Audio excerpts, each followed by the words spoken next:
इंसानी इतिहास की लंबी यात्रा में महिलाओं को निशाना बनाकर बनाई गई ऐसी सजाएं भी रही हैं जो अपनी क्रूरता से सांस तक रोक दें। यहां तक कि लकड़ी के गधे पर बैठाने वाली यातना भी केवल 7वें स्थान पर आती है, जबकि पहले नंबर पर मौजूद दंड हर महिला का दुस्वप्न है। उसकी भयावहता का नाम सुनते ही लोग कांप उठते हैं। आज हम आपको दुनिया में महिलाओं पर लागू की गई सबसे क्रूर 10 सजाओं से रूबरू कराने वाले हैं। इन्हें देखने के बाद शायद आपको एहसास होगा, गलत युग में पैदा होना खुद में ही एक सजा हो सकता है। अगर आप यहां पहली बार आए हैं तो वीडियो को लाइक करें और चैनल को सब्सक्राइब करना ना भूलें, ताकि आगे आने वाली और भी सच्ची कहानियां आप तक पहुंचती रहें।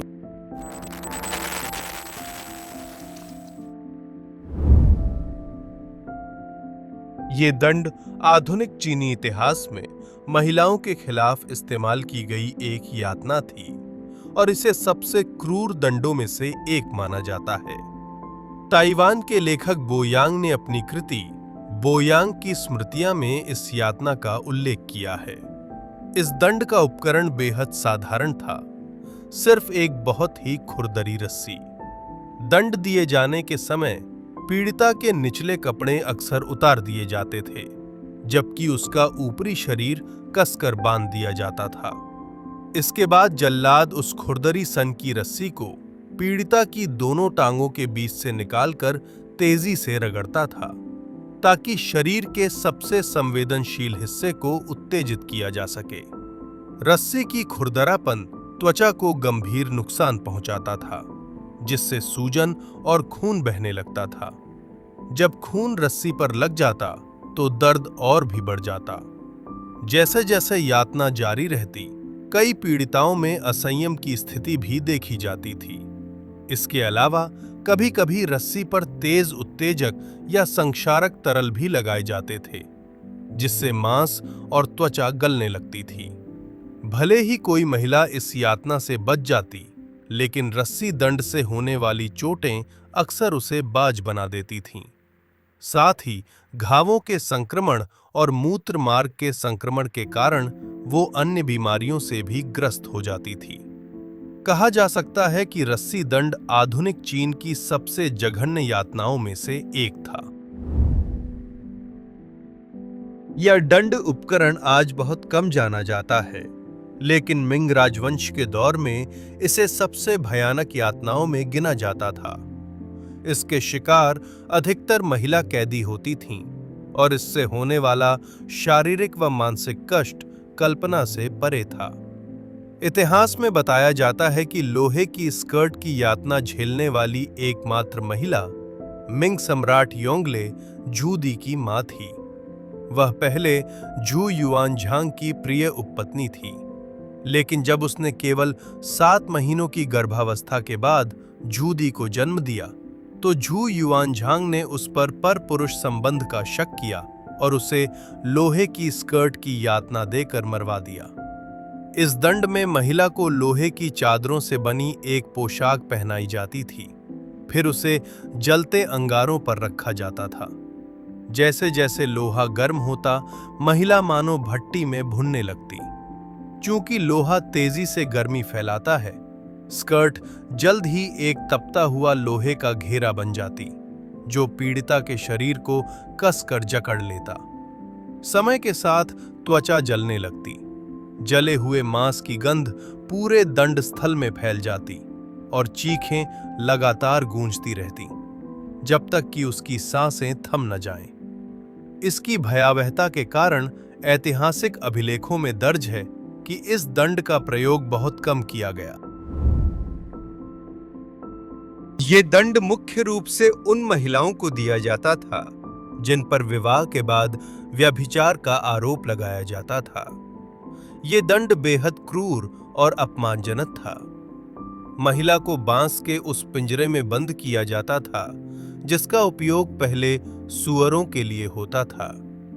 फिर उसे पूरे शहर में घुमाया जाता ताकि हर कोई उसका कथित अपराध देख सके और उसकी अंतिम बची हुई गरिमा भी छिन जाए। इसके बाद पिंजरे से लगभग 500 किलोग्राम वजन का एक विशाल पत्थर बांधा जाता और पूरे पिंजरे को नदी या समुद्र में फेंक दिया जाता, जिससे महिला की डूबकर मौत हो जाती। पिंजरे के भीतर छटपटाने के दौरान उसका शरीर घायल होता और पानी में डूबने के बाद जलीय जीव उसके शव को नोच लेते। ये अत्यंत निर्मम दंड था। यह प्राचीन काल का एक अत्यंत क्रूर दंड था, जिसे मुख्य रूप से दोषी ठहराई गई महिलाओं पर लागू किया जाता था। लकड़ी का गधा गधे के आकार का बना होता था, जिसकी पीठ पर अंगूठे जितनी मोटी एक नुकीली लकड़ी की खूंटी लगी होती थी, जिसे ऊपर नीचे किया जा सकता था। जब महिला को जबरदस्ती उस पर बैठाया जाता तो वह खूंटी उसके निचले शरीर में धंस जाती। जैसे जैसे गधा आगे बढ़ता, खूंटी भी आगे पीछे होती रहती। इससे होने वाला दर्द और रक्तस्राव असहनीय होता था और कई महिलाएं इसी दौरान मर जाती थीं। अप्रमाणित कथाओं और फिल्मी चित्रणों को अलग रखें तो ऐतिहासिक रूप से ये दंड अवैध संबंधों के आरोप में दी जाने वाली यातना माना जाता था। ये शारीरिक के साथ साथ गहरी मानसिक अपमान और भय का साधन भी था।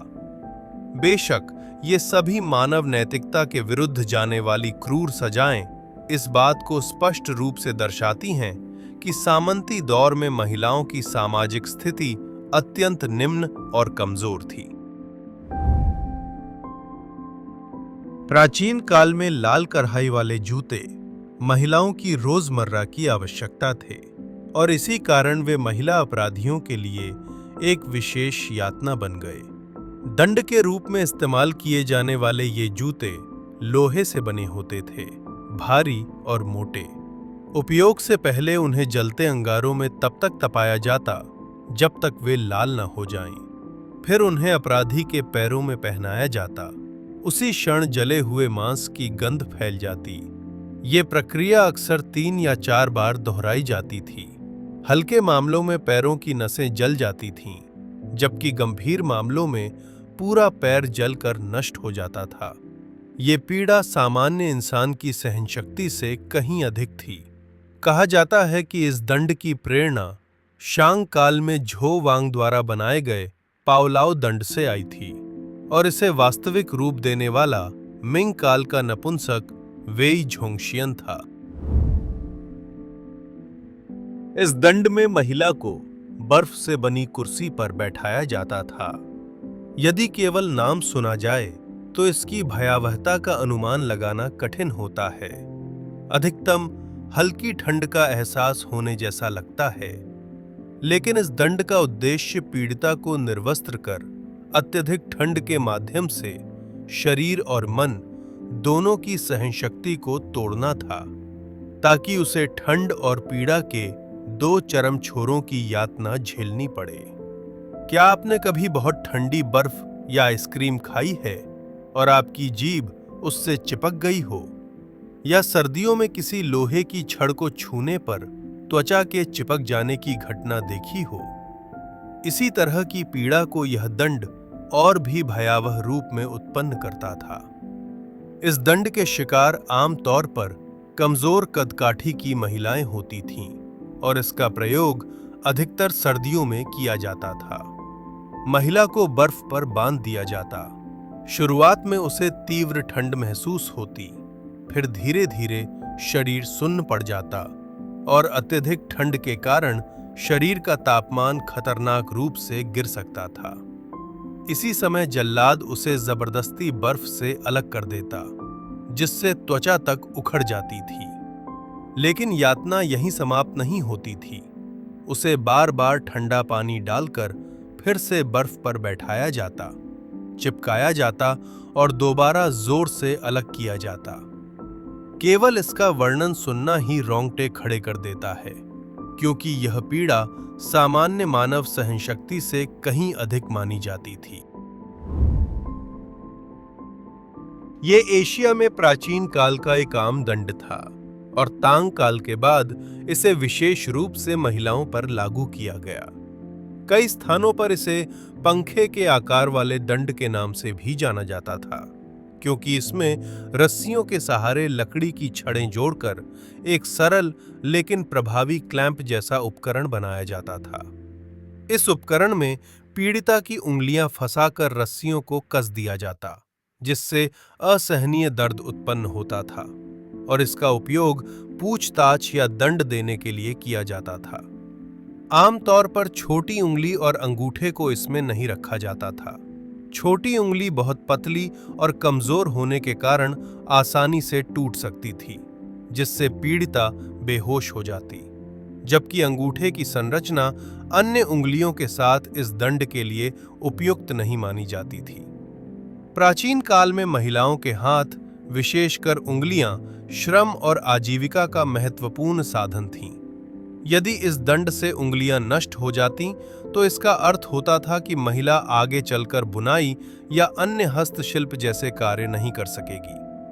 कुछ विशेष परिस्थितियों में इसी उपकरण का प्रयोग महिलाओं की छाती पर भी किया जाता था। यह 16वीं सदी में यूरोप में प्रयुक्त होने वाला एक यातना उपकरण था, जो तांबे या लोहे से बनाया जाता था। इसका आकार नाशपाती जैसा होता था और इसके 4 हिस्से होते थे, जिन्हें घुमाकर धीरे धीरे फैलाया जा सकता था। फैलाने के बाद इसे बंद करने के लिए नीचे की ओर विशेष चाबी लगाने की व्यवस्था भी होती थी। इस दंड का प्रयोग केवल महिलाओं तक सीमित नहीं था। विवरणों के अनुसार धार्मिक सत्ता की आलोचना करने वाले, समलैंगिक व्यक्ति तथा व्यभिचार या जादू टोने के आरोप में पकड़ी गई महिलाएं इसके प्रमुख शिकार थीं। पीड़ित के लिंग और सामाजिक पहचान के अनुसार इस उपकरण के आकार, सामग्री और रूप में भी अंतर बताया जाता है। आमतौर पर इसे शरीर के भीतर रखा जाता और फिर धीरे धीरे फैलाया जाता। कई कथनों में इसे गुदा या योनि में रखने का स्पष्ट उल्लेख मिलता है। अधिकांश मामलों में यह दंड जानलेवा नहीं होता था और इसे स्थायी क्षति पहुंचाने के उद्देश्य से नहीं बनाया गया था। लेकिन कुछ अत्यंत क्रूर रूपों में इसके हिस्सों या शीर्ष पर नुकीले कांटे और ब्लेड भी लगाए जाते थे, ताकि पीड़िता को अधिकतम पीड़ा दी जा सके। कुछ अवसरों पर इस उपकरण को लंबे समय तक पीड़ित के मुंह में भी फंसाकर रखा जाता था, जिससे वह न बोल सके और न भोजन कर सके। इस प्रकार की यातना को अलग नाम से भी जाना जाता था। ये त्रिकोणीय लकड़ी का घोड़ा चीन के लकड़ी के गधे के समान माना जाता है। इसे स्पेनिश डंकी के नाम से भी जाना जाता है। ये एक यातना उपकरण था, जिसमें पीड़िता को त्रिकोणीय ढांचे की एक नुकीली धार पर बैठाया जाता था। उसके पैर हवा में लटके रहते थे और उसके पूरे शरीर का भार सीधे निचले हिस्से पर पड़ता था। पीड़ा को और अधिक बढ़ाने के लिए बाद में अक्सर पीड़िता के पैरों में पत्थर या धातु के भारी वजन बांध दिए जाते थे, और कुछ मामलों में इसके साथ साथ कोड़े भी लगाए जाते थे, ताकि शारीरिक यातना और अधिक तीव्र हो जाए। ये उपकरण BDSM में भी इस्तेमाल किया जाता है।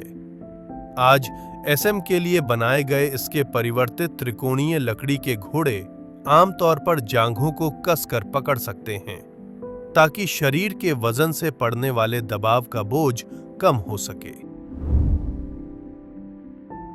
कई लोगों के मन में यह प्रश्न उठ सकता है कि क्या यह दंड केवल पुरुषों पर ही लागू किया जाता था? लेकिन प्राचीन काल में गोंगशिंग दंड को सामान्यतः 2 अलग-अलग रूपों में लागू किया जाता था। पुरुषों के लिए प्रयुक्त रूप को गे शिंग कहा जाता था, जिसे अपेक्षाकृत अधिक जाना पहचाना और समझने योग्य दंड माना जाता था। वहीं महिलाओं के लिए प्रयुक्त रूप योबी कहलाता था। यह विशेष रूप से उन महिलाओं पर लागू किया जाता था जिन पर किसी शक्तिशाली व्यक्ति के साथ अवैध संबंध रखने या व्यभिचार का आरोप लगाया जाता था। इस दंड में जल्लाद एक मोटी और भारी लकड़ी की लाठी से महिला कैदी के निचले पेट पर लगातार और जोरदार प्रहार करता था। इन प्रहारों का उद्देश्य महिला के गर्भाशय क्षेत्र को गंभीर रूप से क्षतिग्रस्त करना होता था, ताकि वह जीवन भर संतान उत्पन्न करने में असमर्थ हो जाए। बाद के समय में कुछ लोगों को यह तरीका पर्याप्त नहीं लगा, जिसके बाद इस दंड का एक और भी अधिक क्रूर और रक्त रंजित रूप सामने आया। इस नए रूप में महिला के पेट पर इतनी हिंसक चोटें पहुंचाई जाती थीं कि शरीर के भीतर की एक हड्डी टूटकर नीचे की ओर जनन मार्ग में गिर जाती थी, जिससे महिला का निचला हिस्सा स्थायी रूप से बंद हो जाता था और वह फिर कभी गर्भ धारण नहीं कर सकती थी। इसी भयावह परिणाम के कारण इस दंड को यौबी अर्थात पूरी तरह बंद कर देने वाला दंड कहा जाता था। उस समय चिकित्सा और स्वच्छता की स्थितियां बेहद खराब थीं, इसलिए इस दंड से गुजरने वाली अधिकांश महिलाएं अधिक समय तक जीवित नहीं रहती थीं और कई की मृत्यु संक्रमण के कारण हो जाती थी। तो ये था इस वीडियो का पूरा विवरण। इनमें से कौन सा दंड आपको सबसे ज्यादा झकझोर गया, नीचे कमेंट में बताइए। अगर वीडियो पसंद आया हो तो लाइक और सब्सक्राइब करना ना भूलें। धन्यवाद। फिर मिलेंगे अगले वीडियो में।